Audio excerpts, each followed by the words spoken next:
Ayodhya Ch, chapter 73, verse 6. Tvam prapya hi pita medya satyasando mahayashah tīvra dukkhabhi santapo vrato dasharato nripa. My father, the great King Dasharatha, never knew what it was to go back upon his word. His bright fame illumined the worlds, and yet he took you to himself as wife and lost everything: happiness, honor, fame, and life. That great father died, tormented as he was with bitter grief because of you. In the previous chapter, we saw that as soon as Bharatha gets to know that his father died, he laments, of course, and then he asks his mother what were the last words of his father. Basically, he at that time wanted to know how his father felt before he died. Or did he have any commands for Bharatha? And now Bharata instinctively knows how Dasharatha felt at the time of his demise. And here he uses the term Tīvra dukkhabhi santapo. That means King Dasharatha was suffering from intense agony. And this is something that only a true Ram Bhakta can perceive. Only a true Ram Bhakta knows how another Ram Bhakta would feel when he or she is separated from Lord Rama. And we can see that there is such great level of understanding between various Ram Bhaktas. Verse 7.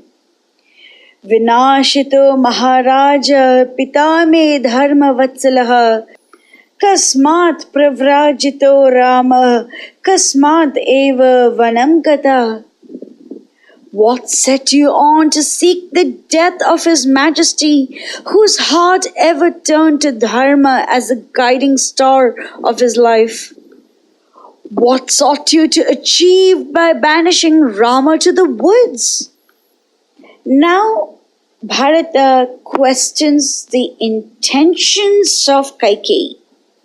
He wants to know why Kaikeyi acted the way she did.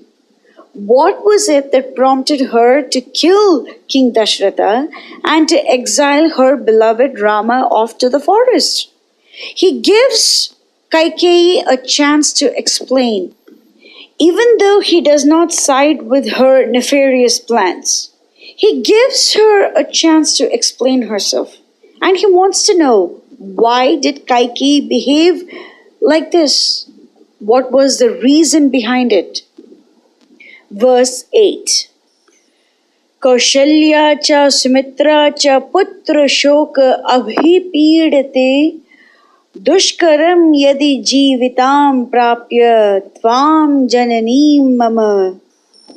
Tormented by the grief of separation from their sons, it is difficult for Kaushalya and Sumitra to survive under you, O my mother. Even if it so chances that Kaushalya and Sumitra survive the shock of separation from their beloved sons, I am very sure that your merciless heart will not allow them to live long. Bharata now wants Kaikeyi to think about what she did to her co-wives and deprive them of their sons. They are bereft of their sons, bereft of King Dasharatha, and now they have to live under the thumb of Kaikeyi. How is it possible for them to do so? And Bharata is advocating for Kaushalya and Sumitra as well. Verse 9. Nanu tu aryopi dharmatma tvai vrittim anuttamam vartate guru vrittagno yata matri vartate. Dare you say that Rama, the paragon of all virtue, and one who is well aware of his duty to his elders, waited not upon you dutifully and reverently as he did upon Kaushalya that bore him? Here, Bharata is echoing Dasharatha's sentiments. Dasharatha reminded Kaikeyi that Rama has always loved and served her more than her own Bharat. And Bharata is echoing Dasharatha's sentiments over here and reminding Kaikeyi that Rama did not differentiate between her and his own mother Kaushalya. So, another way of looking at this verse is Bharata is asking Kaikeyi how she was able to send off Rama into an exile despite knowing the level of affection that Rama has for her. And despite knowing that Rama is well beloved and knows the duties towards his elders and his gurus, despite being extremely noble and righteous, and despite knowing that he has not made any mistake, how could Kaikeyi send such a virtuous son to the forest? So we see once again Bharata is cramming in a lot of information in just one verse or two verses. And the beauty of this is that he alludes to the great qualities of Rama by just referring to the qualities as Dharmatma, Guru Vritagnu, and Anuttama. He is the very best. There is no one who is above him. He is Anuttama. There is no equal. Rama has no equal. He is the very best. And how could Kaikeyi send such a Dharmatma, Anuttama son off into the forest who loved and served her as if she were his own mother Kaushalya? Verse 10. Tatha jeshta hi me mata Kaushalya dirghadarshini tvai dharmam samasthaya bhaginyam eva vartate. The far-sighted Kaushalya, my eldest mother, was ever a dear sister to you, the fondest you can ever have. Deny it if you can. In the previous verse, Bharata said that Rama has treated Kaikeyi just as if she were his own mother Kaushalya. Now, Bharata pulls the focus to Kaushalya and says, Kaushalya has always treated Kaikeyi as if she were her own sister. Now, how can Kaikeyi harm her so and send away her only son into the forest? And here, one very extraordinary thing is Kaushalya is known as Dirghadarshini, the far-sighted one. Why? Because Kaushalya has always worshipped Lord Pundarikaksh, Lord Vishnu. The Ikshvaku family deity is Lord Jagannath. We will see that towards the end of Uttarakhand. We see Mother Kaushalya worshipping Lord Vishnu multiple times. And therefore, Mother Kaushalya had the far-sightedness to worship Lord Vishnu. She did not disrespect any of the devatas, as we saw with the blessings that she invokes on Lord Rama when he seeks her blessings to go into the forest. She did not disrespect anyone, but yet her favorite Lord was Lord Vishnu. And that particular Lord himself came down as her own beloved son. And the far-sightedness that Bharata is speaking about over here is the fact that Kaushalya was always firm in her affection towards Lord Vishnu. And thus that particular Vishnu came down as Lord Rama as well. She never wavered from her affection towards the Lord. Even when she knew that Rama is going off into the forest, she never says that I'm going to stop praying to Lord Vishnu because what did he do? He sent you away to the forest anyway. She never says anything as blasphemous as this. So she is a far-sighted lady because she knows what is best. She knows what is best for the family and she knows what is best for her son. And that is praying to the Supreme Lord Narayana. Verse 11. Tasyah putram kritatmanam chiravalkala vasasam prastapya vanavasaya katham papena shochasi. You have forced the pure-minded beloved son of that Kaushalya to wear garments of bark and dwell in the forest. Do you not feel any remorse for this, O sinful woman? Rama is the firstborn of that righteous lady who deservedly takes a place on the throne by the side of the Lord of Kaushalya. And Bharatha is marveling that Kaikeyi's dark soul knows not sorrow nor contrition, not the very slightest, even when she has driven the noble Rama to the dreary woods to live the lowly life of homeless hermits. Bharata ties this verse with the previous one by saying that the son of the lady who has treated Kaikeyi as if she were her own sister should have expected better behavior from Kaikeyi and should not have been subjected to wear a garb of bark clothes and live life in the dreary woods. There is another very interesting point. Here, Bharata compares the actions of Rama and Kaikeyi. Rama is Kritatmana, the one who is so pure in mind and does perfect disciplined actions. But Kaikeyi, on the other hand, is addressed as Pape, O perverse wretch, O sinful one. And therefore, how can such a sinful person judge the conduct of someone who is so sinless and stainless and spotless in conduct and in mind? Verse 12. Apapa darshinam shuram kritatmanam yashasvinam pravrajya chiravasanam kimnu pashyasi karanam. The glorious, valiant, self-possessed Rama has never contemplated any evil.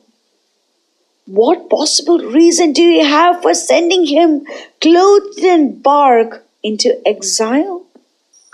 Just tell me, what was your ambition, dark and ominous, aims at, now that you have driven away from this kingdom a pure and heroic brother of undimmed fame? My intellect compasses it not. Bharata wants to know the reason why Kaikeyi sent Rama into the forest. And he himself answers it in the next verse. Verse 13.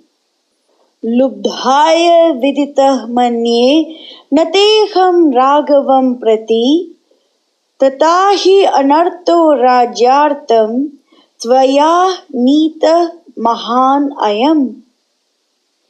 Your greed, your lust for wealth and power has blinded you so that you do not see the boundless reverence and love my heart bears to Rama. For if you had but an inkling of the truth, you will never dare to perpetrate this monstrous crime to secure for me this pitiable inheritance. Bharata answers his previous question. What was the reason? And here he says, Lubdhaya, Lobha or greed was the reason why Kaikeyi acted the way she did. And the greed was the one that blinded her to the fact that Bharata cannot survive without Rama. Greed made Kaikeyi forget this very important bond between Bharata and Rama. And therefore she was able to perpetrate this heinous crime just for one miserable kingdom. Ayodhya is extremely opulent and bountiful and full of gems and grains and corn and cows and everything. And yet, Bharata does not want it at all because he knows what is truly wealthy, and that is the love of Rama, more precious than the most opulent kingdom in the most opulent planet is Rama's love towards his devotees. Rama's love transcends age, species, gender, place, geography, planets, everything. It transcends everything. And therefore, the most priceless object in this entire cosmic creation is the love of Sita and Rama.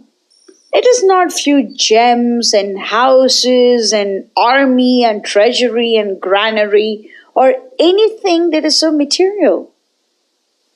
The most important thing in this entire cosmic creation is love of Sita and Ram.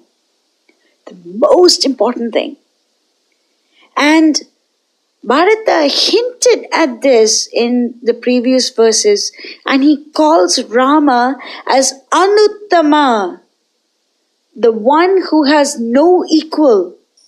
And Rama's love for his devotees has no equal.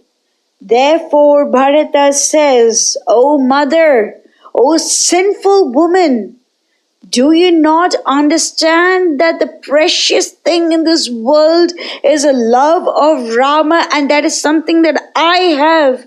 And because of the greed that you have, you lost Rama and you lost everything just for the sake of one kingdom. We will learn more about the precious nature of Rama's love for his devotees in the first chapter of Yuddha-kand. But it's very important that we learn this fact through the eyes of Bharata. More than looking at the Lord through our own eyes, it is important to see the Lord through the eyes of very great devotees. And Bharata very clearly says that his love for Rama is worth more than the whole of Ayodhya. There is also another meaning to this. The greed of Kaikeyi prevented her from seeing Rama's connection to his devotees. Her greed for something material made her lose something spiritual. That is why we say that there are three gateways to hell: Kama, Krodha and Lobha, and one of those three gateways is Lobha, that is greed. And why is it a gateway to hell? Because it prevents you from seeing something spiritual. Rama is completely transcendental. His affection for his devotees is completely transcendental.